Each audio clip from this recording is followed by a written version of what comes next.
प्रिय मित्रगण, आज हम आपको एक कथा का श्रवण करा रही हूं जो सुनने मात्र से आपके जीवन में सुख संपत्ति और धन की वर्षा होगी। तो चलिए कथा को प्रारंभ करते हैं। हमारे पुराना का गुरु चैनल को सब्सक्राइब नहीं किया है तो जल्दी से कर ले ताकि अगली वीडियो आने वाली मिल सके। प्राचीन समय की बात है। एक छोटे से गांव में अर्जुन नाम का एक युवक रहता था। अर्जुन के जीवन में कठिनाइयों का अंत नहीं था। परिवार की आर्थिक स्थिति खराब थी और उसकी मेहनत के बावजूद सफलता उससे दूर भागती थी। अर्जुन हमेशा यही सोचता कि भगवान ने उसके भाग्य में सिर्फ संघर्ष और कष्ट लिखे हैं। एक दिन वह गुस्से और निराशा से भरकर जंगल में चला गया। चलते चलते वह कैलाश पर्वत के एक छोटे मंदिर में पहुंच गया। कृपया आप इस कहानी को ध्यान से सुनें। अगर आप ये कहानी सुन रहे हैं तो पूरा सुनिए। इस कथा को आधा अधूरा छोड़कर जाने की गलती मत करिएगा, क्योंकि इस पवित्र कथा को पूरा सुनने से मनचाहा फल की प्राप्ति होगी। इसलिए इस कथा को पूरा सुने। आप शिव भक्त हैं तो भोलेनाथ का अनादर ना करें। जहां भगवान शिव की मूर्ति स्थापित थी, वह शिवलिंग के सामने बैठा और फूट फूट कर रोने लगा। उसने कहा, हे महादेव, आप तो त्रिकालदर्शी हैं। कृपया मुझे बताइए, मेरे भाग्य में ऐसा क्या लिखा है जो मैं कभी सफल नहीं हो पा रहा। तभी एक तेज प्रकाश हुआ और भगवान शिव प्रकट हुए। उनकी उपस्थिति ने अर्जुन के मन को शांत कर दिया। शिव मुस्कुराए और बोले, वत्स, क्या तुम जानते हो कि भाग्य और कर्म का क्या अर्थ है?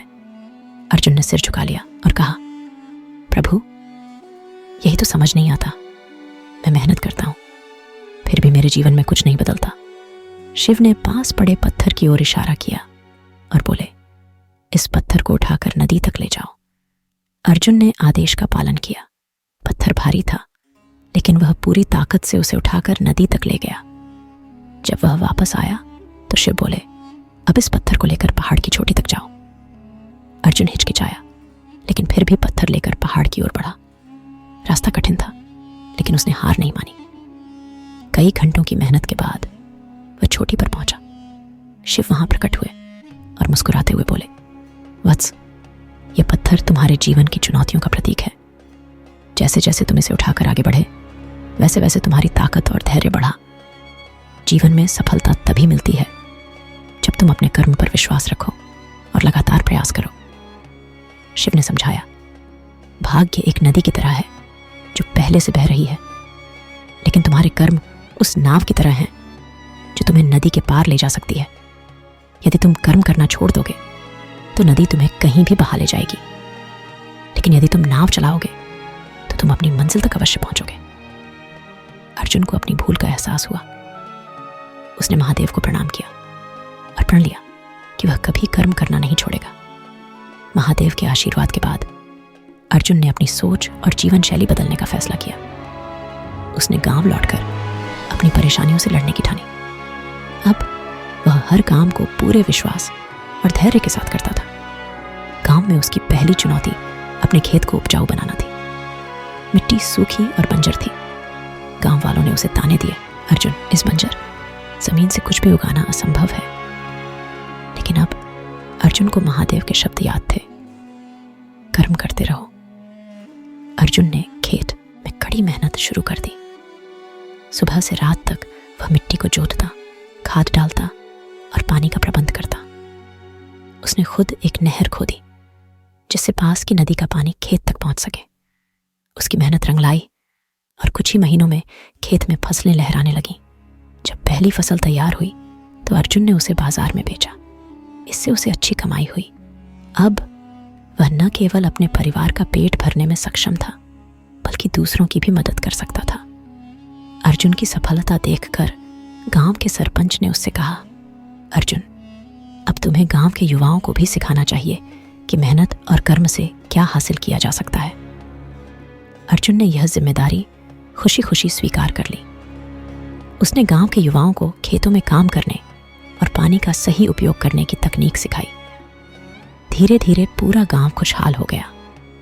अब जो गांव पहले सूखे और गरीबी से जूझ रहा था, वहां हरियाली और समृद्धि छा गई। लेकिन जीवन में परीक्षा कभी समाप्त नहीं होती। एक साल गांव में भारी बारिश हुई। बारिश ने खेतों को बर्बाद कर दिया, घरों को डुबा दिया और लोगों को बेघर कर दिया। गांव वाले निराश होकर अर्जुन के पास आए और बोले, अब क्या होगा अर्जुन, हमने सब कुछ खो दिया। अर्जुन को फिर महादेव के शब्द याद आए, कर्म और धैर्य से हर समस्या का समाधान मिलता है। उसने गांव वालों से कहा, हम एक बार फिर से शुरुआत करेंगे, महादेव हमारे साथ हैं। अर्जुन ने सभी गांव वालों को संगठित किया। उन्होंने मिलकर टूटे घरों को दोबारा बनाया, खेतों को संभाला और नदी के किनारे एक मजबूत बांध बनाया ताकि अगली बार बाढ़ का खतरा कम हो। कुछ ही समय में गांव पहले से भी अधिक समृद्ध हो गया। एक रात अर्जुन को स्वप्न में महादेव फिर प्रकट हुए। शिव मुस्कुराते हुए बोले, वत्स, तुमने यह सिद्ध कर दिया कि सच्चा भक्त वही है जो कठिनाइयों से घबराए बिना अपने कर्म करता रहे। अब तुम अपने ही भाग्य के निर्माता हो। मेरा आशीर्वाद सदैव तुम्हारे साथ है। अर्जुन ने सिर झुकाया और कहा, प्रभु, यह सब आपकी कृपा और सिखाए गए सबक के कारण संभव हुआ। गांव में समृद्धि लौट आई थी, लेकिन अर्जुन के मन में अभी भी एक सवाल था, क्या यही मेरे जीवन का उद्देश्य है या महादेव ने मेरे लिए और कुछ सोचा है? एक दिन अर्जुन ने पास के जंगल में ध्यान करने का निर्णय लिया ताकि वह महादेव से अपनी शंकाओं का उत्तर पा सके। वह एक शांत स्थान पर बैठा और महादेव का ध्यान करने लगा। 3 दिन और 3 रातें बीत गईं, लेकिन अर्जुन का ध्यान नहीं टूटा। तीसरी रात को अर्जुन की आंखें अचानक खुली। उसने देखा कि महादेव स्वयं उसके सामने खड़े हैं। उनका तेज इतना प्रखर था कि अर्जुन ने अपनी आंखें बंद कर लीं। महादेव ने मुस्कुराते हुए कहा, वत्स, तुमने जो अब तक किया वह अद्भुत है, लेकिन याद रखो, तुम्हारे कर्म केवल तुम्हारी नहीं बल्कि पूरे संसार की सेवा के लिए होने चाहिए। अर्जुन ने सिर झुकाकर पूछा, प्रभु, मैं ये कैसे कर सकता हूं? शिव ने उत्तर दिया, सच्चा कर्म वही है जो केवल अपने लिए नहीं बल्कि दूसरों के कल्याण के लिए हो। तुम्हारे पास ज्ञान और धैर्य है, अब तुम्हें इसे और बड़े स्तर पर फैलाना होगा। महादेव ने अर्जुन को एक संकेत दिया और उसे पास के राज्य में जाने को कहा, जहां राजा और प्रजा के बीच बड़े मतभेद चल रहे थे। अर्जुन ने महादेव की आज्ञा का पालन किया। वह राज्य पहुंचा जहां हालात बेहद खराब थे। राजा विलासिता में लिप्त था और प्रजा गरीबी और भूख से मर रही थी। अर्जुन ने देखा कि लोग राजा के प्रति नाराज थे, लेकिन उनमें साहस नहीं था कि वे अपनी बात कह सकें। अर्जुन ने सबसे पहले गांव वालों को संगठित करना शुरू किया। उसने उन्हें सिखाया कि यदि वे एकजुट हों तो अपनी समस्याओं का हल निकाल सकते हैं। अर्जुन के मार्गदर्शन में लोगों ने सामूहिक खेती शुरू की, जिससे उन्हें खाद्य संकट से राहत मिली। जब राजा ने देखा कि प्रजा धीरे धीरे आत्मनिर्भर बन रही है, तो उसने अर्जुन को अपने दरबार में बुलाया। राजा ने पूछा, अर्जुन, तुमने यह सब कैसे किया? मैं वर्षों से प्रयास कर रहा था, लेकिन सफल नहीं हो सका। अर्जुन ने उत्तर दिया, महाराज, प्रजा को केवल आदेशों की नहीं बल्कि प्रेरणा और नेतृत्व की आवश्यकता होती है। यदि आप अपने स्वार्थ छोड़कर उनकी भलाई के लिए कार्य करेंगे तो लोग आपका सम्मान करेंगे और आपका साथ देंगे। राजा को अपनी गलती का एहसास हुआ। उसने अपनी विलासिता छोड़कर राज्य की भलाई के लिए काम करना शुरू कर दिया। अर्जुन ने उसे सिखाया कि सही नेतृत्व क्या होता है। कुछ ही वर्षों में वह राज्य समृद्ध और शक्तिशाली बन गया। अर्जुन को अब हर जगह महादेव के भक्त और प्रेरणा स्रोत के रूप में जाना जाने लगा। एक बार फिर महादेव अर्जुन के सपने में प्रकट हुए और बोले, वत्स, अब तुमने सच्चे कर्मयोगी का मार्ग अपना लिया है। मेरा आशीर्वाद सदैव तुम्हारे साथ रहेगा। अर्जुन ने सिर झुकाया और कहा, प्रभु, यह सब आपकी कृपा से संभव हुआ। कृपया मुझे हमेशा सही राह पर चलने की शक्ति देते रहें। राजा के राज्य में शांति और समृद्धि आ गई थी। अर्जुन ने अपनी जिम्मेदारियां पूरी कर ली थीं, लेकिन उसका हृदय अभी भी बेचैन था। उसे लग रहा था कि महादेव ने जो रास्ता दिखाया है वह अभी पूरा नहीं हुआ है। एक दिन जब अर्जुन ध्यान कर रहा था, उसे एक दिव्य आवाज सुनाई दी, वत्स, अभी तुम्हारी यात्रा समाप्त नहीं हुई। तुम्हें कर्म का सच्चा अर्थ समझाने के लिए संसार के और हिस्सों में जाना होगा। अर्जुन ने महादेव की बात मान ली और अपने गांव से विदा लेकर एक नई यात्रा शुरू की। अर्जुन की यात्रा के दौरान वह एक ऐसे राज्य में पहुंचा जहां एक महान विद्वान और योगी का बहुत नाम था। योगी का नाम अघोरानंद था और वह अपने ज्ञान और शक्तियों के लिए प्रसिद्ध था। लेकिन अर्जुन ने देखा कि अघोरानंद का ज्ञान अब अहंकार में बदल चुका था। वह अपने शिष्यों और लोगों से सेवा करवाता, लेकिन किसी की समस्या को हल करने में रुचि नहीं लेता।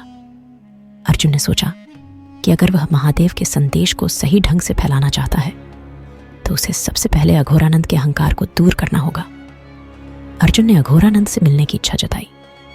जब वह उनके सामने पहुंचा तो उसने विनम्रता से कहा, महान योगी, आपने इतना ज्ञान अर्जित किया है, लेकिन क्या आप बता सकते हैं कि इस ज्ञान का सबसे बड़ा उद्देश्य क्या है?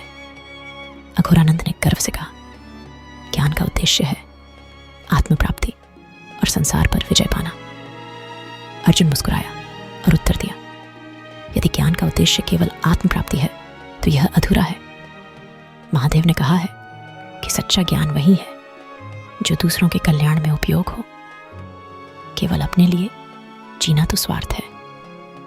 अघोरानंद को यह सुनकर क्रोध आया। उसने अर्जुन को चुनौती दी, यदि तुम अपने विचारों को इतना श्रेष्ठ मानते हो तो महादेव को साक्षी मानकर मेरे साथ अपने ज्ञान और धैर्य की परीक्षा दो। परीक्षा के दौरान अघोरानंद ने अपनी शक्तियों का प्रदर्शन किया। उसने पहाड़ों को हिलाने वाली शक्ति और अपनी तपस्या से वर्षा रोकने की क्षमता दिखाई।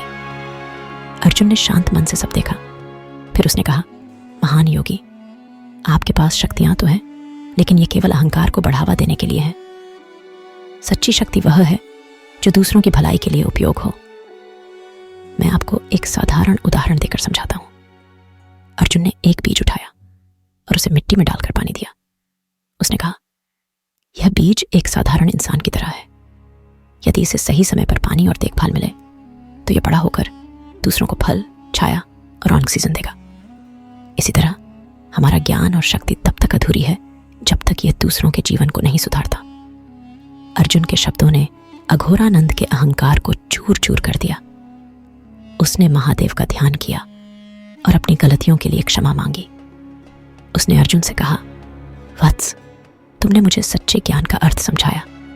अब मैं अपनी शक्तियों को समाज की भलाई के लिए उपयोग करूंगा। अर्जुन ने अघोरानंद को आशीर्वाद दिया और अपनी यात्रा जारी रखी। उस रात अर्जुन ने फिर से महादेव का दर्शन किया। शिव ने मुस्कुराते हुए कहा, वत्स, तुमने सच्चे कर्मयोगी का कार्य किया है। याद रखो, सच्चे भक्त वही होते हैं जो अपने ज्ञान और प्रयासों से दूसरों का जीवन बेहतर बनाते हैं। अब तुम्हारा नाम केवल अर्जुन नहीं बल्कि कर्मयोगी अर्जुन के रूप में जाना जाएगा। अर्जुन ने विनम्रता से सिर झुका लिया और कहा, प्रभु, यह सब आपकी कृपा से संभव हुआ है। मुझे और मार्गदर्शन देते रहें। यह कहानी हमें यह सिखाती है कि ज्ञान और शक्तियां तभी सार्थक हैं जब वे दूसरों के जीवन में बदलाव लाएं। महादेव के मार्गदर्शन में अर्जुन ने न केवल अपने जीवन को बल्कि अनगिनत लोगों के जीवन को भी प्रेरित किया। हे महादेव, हमारी आज की यह कहानी यहीं समाप्त होती है। इस वीडियो को बोलते समय कोई त्रुटि हो तो मैं क्षमा चाहती हूँ। उम्मीद है आप सभी को यह वीडियो अच्छी लगी होगी। अगर आप शिव के सच्चे भक्त हैं तो चैनल को सब्सक्राइब और वीडियो को लाइक करके कमेंट में हर हर महादेव लिख दीजिए।